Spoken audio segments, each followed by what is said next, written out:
Budget 2026 आने को है और लगभग हर नौकरी पेशा और मिडिल क्लास फैमिली की नजरें टिकी होंगी कि इस बार इनकम टैक्स में क्या बदलाव होंगे। लेकिन क्या आपने कभी सोचा है कि जिस इनकम टैक्स को लेकर हम हर साल बजट से इतनी उम्मीदें लगाते हैं, उसकी कहानी कितनी पुरानी है? दरअसल भारत में इनकम टैक्स की शुरुआत आज से नहीं बल्कि 160 साल से भी पहले हुई थी और इसकी वजह कोई बजट नहीं बल्कि एक बड़ी बगावत थी।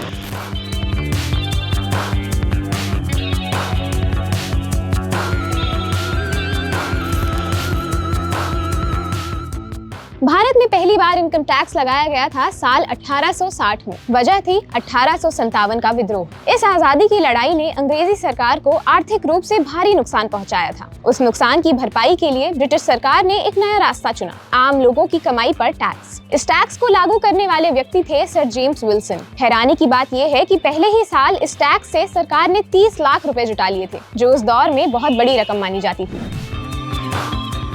शुरुआत में इनकम टैक्स के नियम आज से बिल्कुल अलग थे। उस समय खेती से होने वाली कमाई पर भी टैक्स लगता था, लेकिन बाद में इसे हटा लिया गया क्योंकि इसका जबरदस्त विरोध हुआ। फिर आया साल 1922 जब भारत में नया इनकम टैक्स एक्ट लागू किया गया। यहीं से पहली बार अलग अलग इनकम के लिए अलग टैक्स स्लैब का कॉन्सेप्ट शुरू हुआ, यानी जितनी ज्यादा कमाई उतना ज्यादा टैक्स।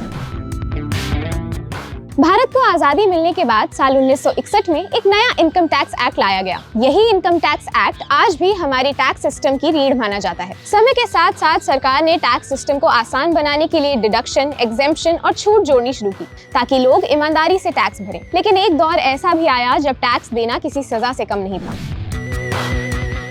1970 का दशक, इंदिरा गांधी की सरकार। देश में समाज कल्याण योजनाओं के लिए सरकार को ज्यादा पैसे की जरूरत थी। नतीजा 2 लाख रुपए से ज्यादा कमाने वालों पर 85% टैक्स, और जब इसमें 10% सरचार्ज जुड़ा तो कुल टैक्स पहुंच गया 93.5% तक। यानी अगर किसी ने 2 लाख से ऊपर 100 रुपए कमाए तो 93 रुपए 50 पैसे सरकार ले जाएगी और आपके हाथ में बचेंगे सिर्फ 6 रुपए 50 पैसे। हालांकि कुछ ही सालों में सरकार को समझ आ गया कि इतना ज्यादा टैक्स लोगों को टैक्स चोरी की तरफ धकेल रहा है और आखिरकार ये फैसला वापस लेना पड़ा। इसके बाद सरकार ने धीरे धीरे टैक्स दरें कम की। लोगों को राहत देने के लिए स्टैंडर्ड डिडक्शन जैसा कॉन्सेप्ट लाया गया, यानी सैलरी का एक हिस्सा बिना किसी बिल या सबूत के टैक्स फ्री। हालांकि बीच में इसे बंद कर दिया गया था, लेकिन साल 2018 में इसे दोबारा शुरू कर दिया गया ताकि नौकरी पेशा लोगों को थोड़ी राहत मिल सके।